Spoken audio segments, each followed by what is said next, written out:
डोंबिवली मतदारसंघातून विजयी झाल्यानंतर भाजपचे रवींद्र चव्हाण यांची प्रतिक्रिया। हा विजय विचारधारेचा विजय, महायुतीच्या कार्यकर्त्यांची प्रचंड मेहनत यामुळे हा विजय सोपा झालाय। हे शहर महायुतीचा बालेकिल्ला हे पुन्हा सिद्ध झालंय। महायुतीचा प्रचार प्रमुख म्हणून माझ्यावर जबाबदारी। महायुतीच्या कार्यकर्त्यांनी प्रचंड मेहनत केली। उजवी विचारसरणी महायुती सोबत राहते, त्यामुळेच महायुतीच्या उमेदवारांचा विजय झाला। 2 वर्षात तिकडे दुर्लक्ष करून विकासाचे काम केली, त्याचा हा परिणाम। मुख्यमंत्री पदासोबत सर्व निर्णय वरिष्ठ नेते घेणार। येणाऱ्या काळात महायुतीचाच मुख्यमंत्री होणार, महायुतीचेच सरकार स्थापित होईल।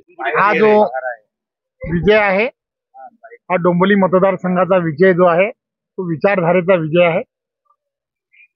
डोंबिवली मतदारसंघाची आणि इथल्या असणाऱ्या मतदारांची आणि सर्व महायुतीच्या कार्यकर्त्यांचं प्रचंड मेहनत गेल्या 2 महिन्यामध्ये त्यांनी केली आणि त्यामुळे हा विजय जो आहे तो अतिशय सोपा झालाय। आणि मी नेहमीच सांगतो की हे शहर नेहमीच महायुतीचा बालेकिल्ला राहिलाय आणि चौथ्यांदा पुन्हा एकदा हे सिद्ध झालाय। गेली 40 वर्ष जनसंघापासून आजपर्यंत हा अबाधित राहिलेला असा हा गड आहे आणि तो महायुतीच्या सर्व कार्यकर्त्यांनी असा अबाधित ठेवला, त्याबद्दल सर्व कार्यकर्त्यांचं आणि मतदारांचं विशेष आभार मानतो। आपण कोकणपट्टी खरं तर महायुतीच्या प्रचार प्रमुख म्हणून माझ्याकडे जबाबदारी होती आणि महायुतीचे सर्व कार्यकर्ते हे पेटून उठून काम करत होते। प्रत्येक कार्यकर्त्यांनी प्रत्येक मतदारसंघ कसा जिंकला पाहिजे यासाठी अतिशय चांगल्या पद्धतीने काम केलं आणि त्यामुळेच महायुतीच्या सर्व छोट्या छोट्या कार्यकर्त्यांपासून पदाधिकाऱ्यांनी केलेली प्रचंड मेहनत, त्यामुळे त्यांच्या मेहनतीला खऱ्या अर्थाने यश आलंय।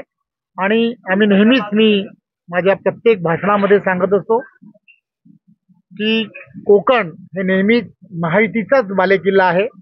उजव्या विचारसरणीचं असणारा हा पूर्णच्या पूर्ण भाग आहे आणि पुन्हा एकदा लोकसभेच्या नंतर कोकणातील मतदारांनी हे सिद्ध केलं की उजवी विचारसरणी ही नेहमीच महायुती बरोबर राहते आणि महायुतीचा विजय होतो, त्यात काही शंका नाही। त्यामुळे कोकणाने ज्या पद्धतीने हा रिझल्ट मतदारांनी दिलाय, मला खरं तर देशाचे पंतप्रधान नरेंद्र मोदीजी, महाराष्ट्र राज्याचे लोकप्रिय असे मुख्यमंत्री एकनाथराव शिंदेजी, आदरणीय आमचे सर्वांचे नेते देवेंद्रजी, अजितदादा आणि महायुतीच्या सर्व प्रमुख पदाधिकाऱ्यांनी केलेली प्रचंड मेहनत, या सगळ्या गोष्टीमध्ये 2-2.5 वर्षात जी विकासात्मक कामं पॉझिटिव्हली करण्याचं काम केलं गेलं, कामाला महत्त्व दिलं, टीकेकडे दुर्लक्ष केलं, त्यामुळे हे सगळे रिझल्ट जे आहेत ते रिझल्ट तुम्हाला आम्हाला सर्वांना पाहायला मिळालं। महाराष्ट्रात घेतली पाहिजे या संदर्भातले सर्व निर्णय जे आहेत ते वरिष्ठ मंडळी घेत असतात।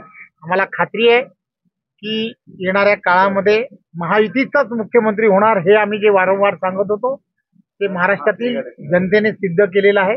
महाराष्ट्रातील जनतेला अपेक्षा आहेत महायुतीकडून, त्यामुळे महायुतीचं सरकार हे लवकरच पुनर्स्थापित होईल आणि सामान्य जनतेची सेवा ही अविरतपणे करेल।